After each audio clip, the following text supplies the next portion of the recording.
So tax filing season వచ్చేసింది కదా, ముందులాగా పరిస్థితులు లేవు. ఇప్పుడు చాలా చేంజ్ అయినాయి. ఒకప్పుడు అంటే మనం సిఏకి ఇచ్చి ఎట్లా అట్లా చేసి మనం కట్టిన ట్యాక్స్ రిటర్న్ వచ్చేట్లా చూస్తుండే, మెడికల్ బిల్స్ పెట్టుకొని ఆర్ రెంటల్ రిసిప్ట్స్ అని సమ్ డిఫరెంట్ థింగ్స్ మనం చేసేది.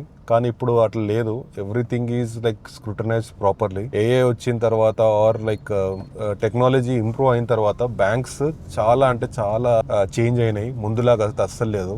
యాజ్ ఎ డేటా ఇంజనీర్ నేను చాలా బ్యాంకింగ్ ప్రాజెక్ట్స్ లో పని చేసినాను. హౌ బ్యాంక్స్ ఆర్ ఇంప్రూవింగ్ అనేది చాలా చూసినాను అనమాట. సో సిస్టమ్ ని మోసం చేయడానికి ట్రై చేయకండి. ఇప్పటి నుంచి డెఫినెట్ గా దొరికిపోతాం. ఒకవేళ గట మీరు లెస్ దెన్ 40 years ఉన్నారనుకోండి, ఇన్ కేస్ మీరు దొరికితే ఇంకా రెస్ట్ ఆఫ్ యువర్ లైఫ్ అన్నెసరీగా మిమ్మల్ని క్లారిఫికేషన్స్ కోసం అడుగుతూనే ఉంటారు. ఒక మంచి సిఏనే ఆర్ లైక్ ఆన్లైన్లో వెబ్సైట్స్ ఉన్నాయి అండ్ ప్రాపర్గా పర్లేదు, ట్యాక్స్ కట్టినా పర్లేదు, అన్నెసరీగా మెంటల్ స్ట్రెస్ని మాత్రం దూరంగా ఉంచవచ్చు ఆ ట్యాక్స్ కట్టి. సో ట్యాక్స్ కట్టండి అండ్ సిస్టమ్ని మోసం చేయకండి.